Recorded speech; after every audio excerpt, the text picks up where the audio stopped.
Hey guys, and welcome back for another video. So today we're going to be watching Steven Speaks. He's a pretty big YouTuber who has a lot of great information about relationships and just life advice in general, and he does it from like what I believe is a Christian perspective, and so it's quite enjoyable for someone like myself who has kind of a similar background and upbringing. So I hope that you enjoy these tips to help women who basically want to either be more attractive for their man that they have in their life, or for women who are single and they want to attract the right man for your life. So please make sure that you like and subscribe and leave me a comment and tell me what you think about this. First one is a woman who expresses herself. So believe it or not, here's an important thing you have to always remember as a woman. What works in a healthy relationship, or what works for a good man, will not work for the other men. And it's important to remember that, because what I see happen to a lot of women is that they apply what went wrong with all these wrong men, with all these toxic men, unhealthy men, men who never belonged in your life, and say, oh, well, since it didn't work here, it doesn't work at all. And that's not true.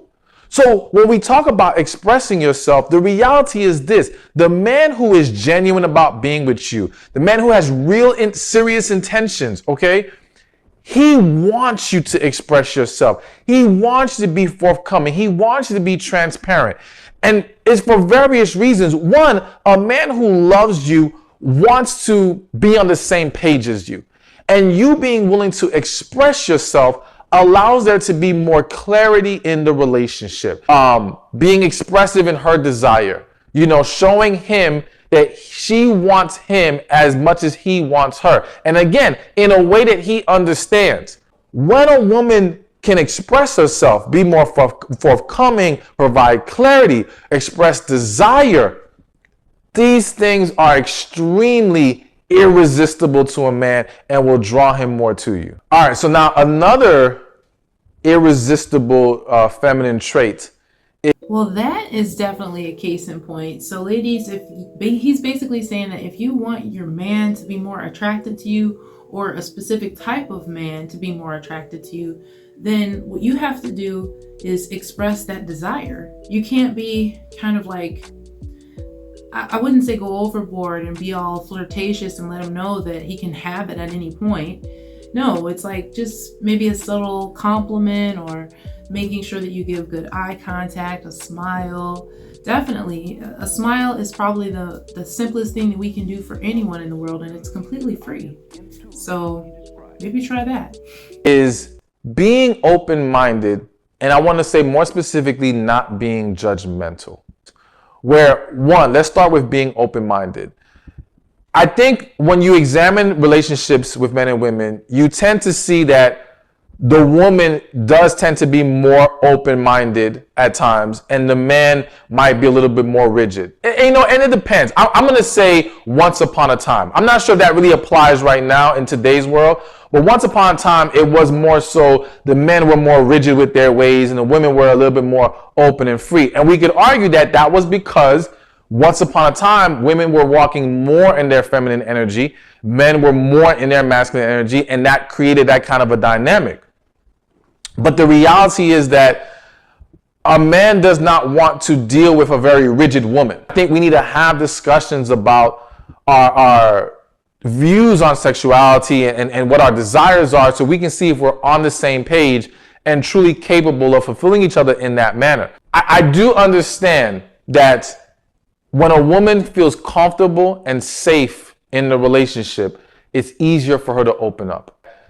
When we talk about men struggling to open up to women sometimes, I've seen it happen in a lot of couples where part of that happens because he's observing how judgmental you are towards other people. If the woman sees the man is very judgmental towards women in general, that will cause her to feel unsafe in regards to opening up about certain things, even being more sexually free with him, how she's willing to navigate the situation, because she doesn't want him to look down upon her. She doesn't want him to judge her. So she kind of stays in that shell, but of course it has its ramifications. Well, the reality is that happens on the other side as well. Where if he sees you are very judgmental of people in general and very judgmental of other women and all these things, well, it doesn't make him feel safe that he can come to you about certain things. Because if he feels like you're going to basically turn that wrath on him, so to speak. I think it's important to understand that coming in with an open mind, having that open-minded spirit and not being judgmental is definitely going to play very well in your relations with men. I mean, I can't argue with that. So being open-minded, we have to make sure that we are not being judgmental of the person that we're with. I mean, that's pretty clear. There's really nothing else to say about that. You just have to listen to this man because he's speaking the truth. And at the end of the day, a man can only tell you what a man wants. Another woman, we can only guess, we can surmise, we can hypothesize, but at the end of the day, we don't know for sure. But hearing it from another man, if he's saying that, using things like, for instance, if your partner tells you something that is really a secret or it's something that he told you in confidence, you don't use that against him in an argument, and it's the same thing vice versa. If your woman tells you something, I mean, all of these can actually be applied to a woman as well. Like at the end of the day, these are supposedly feminine traits that attract men, but at the end of the day, they're overall positive people traits. So I think having these qualities that he's mentioning would be even great for a man, except for the whole submit thing, which I think is the next one. So the third feminine trait men find irresistible is being submissive. Now listen, I know a lot of you do not like the word submissive. This is not about you letting some man become your dictator.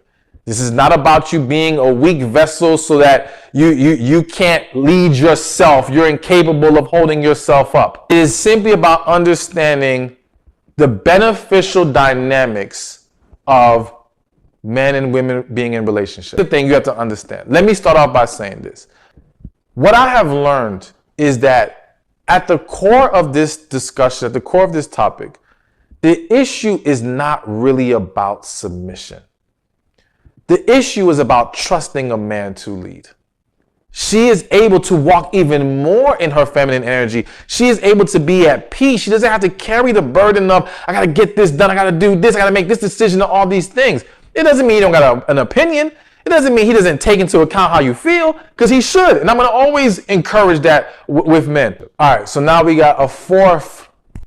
You know what I take from that, women? I would take that we basically need to be quiet sometimes rather than mouthing off and getting all in a man's face and trying to get him told. Just being quiet. You say your piece and say it in a calm manner so that he can actually hear you, and then leave it. Don't nag a person. They're either going to do it or they don't, or you're going to have to remind them again. Sometimes it's human nature to forget things, and we as women forget to do things around the house, and then we see it and we're like, oh, oops, I forgot to do that. So you can't just rag on somebody or feel the need to overstep and tell them what to do. I mean, as a woman, fall back. Just fall back with your man, and it's okay. That's how it's supposed to be. And I'm not saying that you always have like a daddy relationship with your man, but I don't know. For me, I feel like it's probably maybe a turn on for me. I don't know, in the bedroom, to have a man that makes me feel submitted. I don't know. So that could just be me. Moving on. Feminine trait that men find irresistible, and that's simply being appreciative and grateful.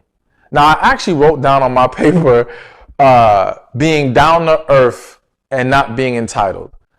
But my spirit made me say no, grateful and appreciative. Now, I think they kind of all connect in a certain way. So I'm going to run it all down, right? But grateful and appreciative is the priority things.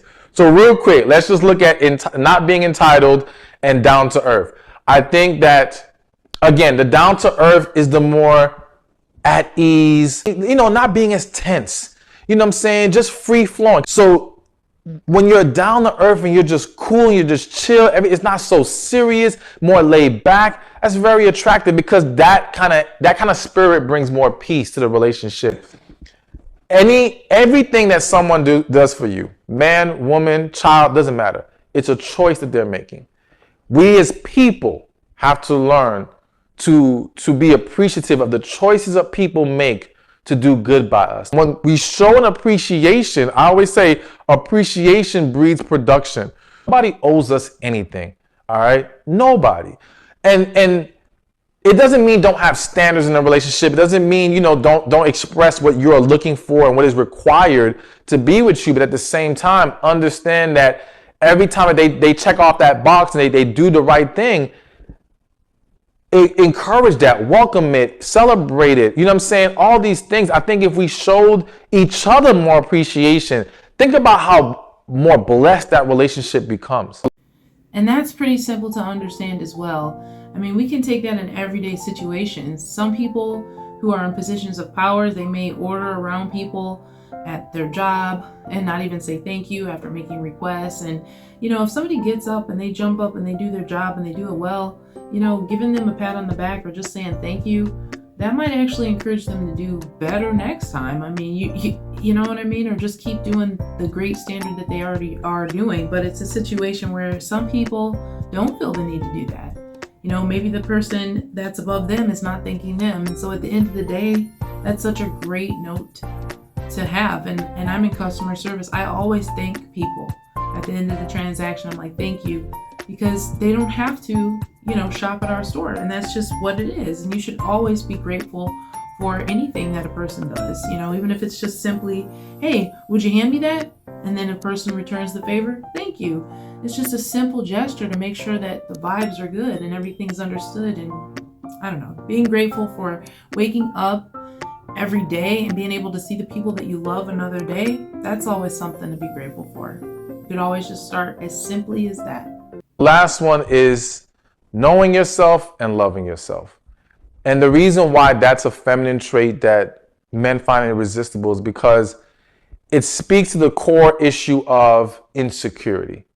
And what I mean is that when you don't love yourself, when you lack confidence, when you don't know who you are, it is so much easier to be insecure. It makes it harder for you to be expressive, because let's be real, one of the reasons why we struggle to express ourselves is because we're not confident in saying how we truly feel. And sometimes we don't know ourselves enough to even properly articulate what we're feeling. So at the core of all of this, I think the two foundational pieces to always work on or remember is, of course, healing, but then knowing and loving yourself. Giving yourself time to get to know you and love you for who you are, and only accepting a man who loves you for you. And that last part is something to resonate on. Only accept a partner, whether you're a man or a woman, a person that loves you for who you are and they're not trying to change you. So you guys definitely leave me a comment. Tell me what you think. Are these valid, or can we improve upon them? And if you have some suggestions, make sure you leave them in the comment section. And don't forget to like and subscribe, and I will see you next time.